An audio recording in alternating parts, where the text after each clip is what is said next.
problema pa rin ang frost o andap sa mga pananim sa Benguet.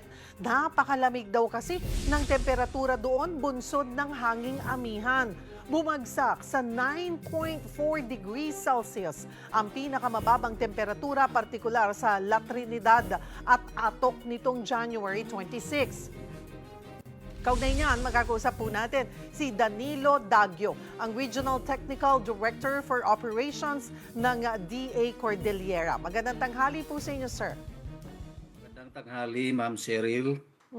Abay, sa mga oras po na ito, kamusta po ang panahon dyan? Napakaganda ang panahon dito sa Baguio, Ma'am Cheryl.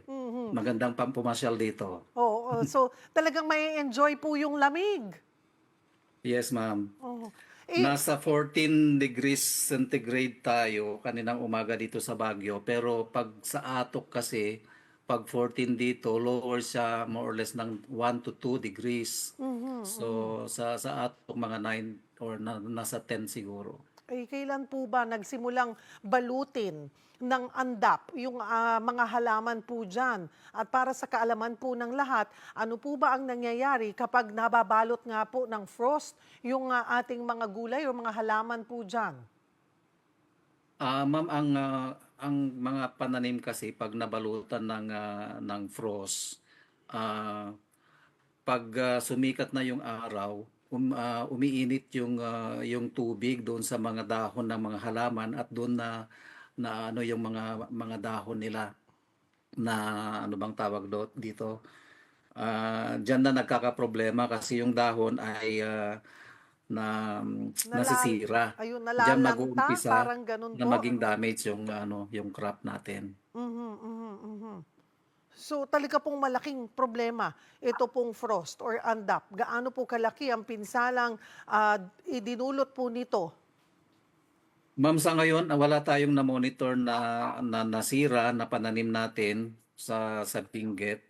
Kasi yung namang yung frost naman ay iilang areas lang ang tinatamaan dito sa part ng Benguet at may part din sa Mountain Province.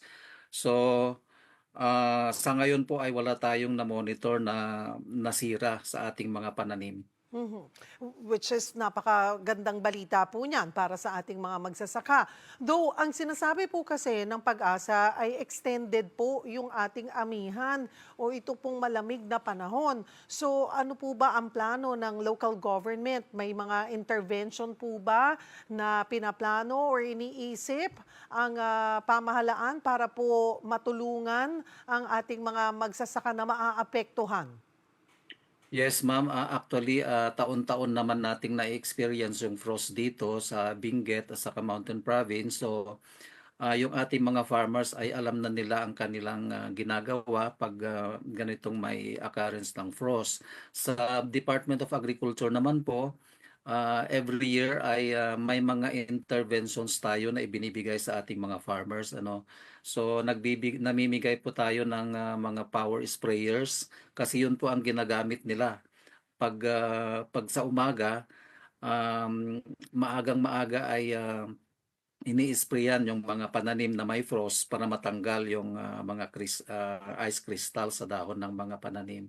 So marami na tayong naibigay sa kanila for the past years.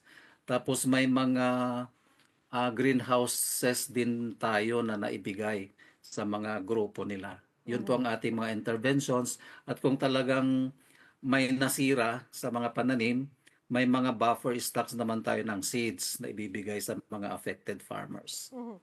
Sabi niyo po kanina, sir, ay very limited or ilang areas lang naman po yung nakaranas ng frost or ng andap. Pero kahit na po iilan nito, ano po ba yung mga naapektuhan na tanim o nabalot ng frost? Usually po yung mga naapektuhan talaga yung bagong pananim na mga cabbage o kaya patatas o carrot, yung mga katatanim yung ang talagang pag tinamaan ng frost yun ang medyo delikado na sa paglaki. Pero yung mga medyo matured na, maski may frost na namuo doon, kung maagapan nila yung pag-spray sa umaga ay hindi naman po nasisira. Okay. Sabi nyo nga po ay napakalamig, napakasarap pumunta po dyan sa norte.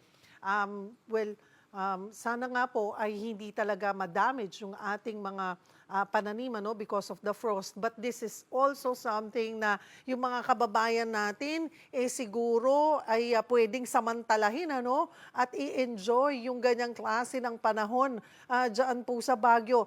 Na-monitor ho ba natin kung dumami or nananatiling madami pa rin ang umaakyat po dyan sa inyong lugar?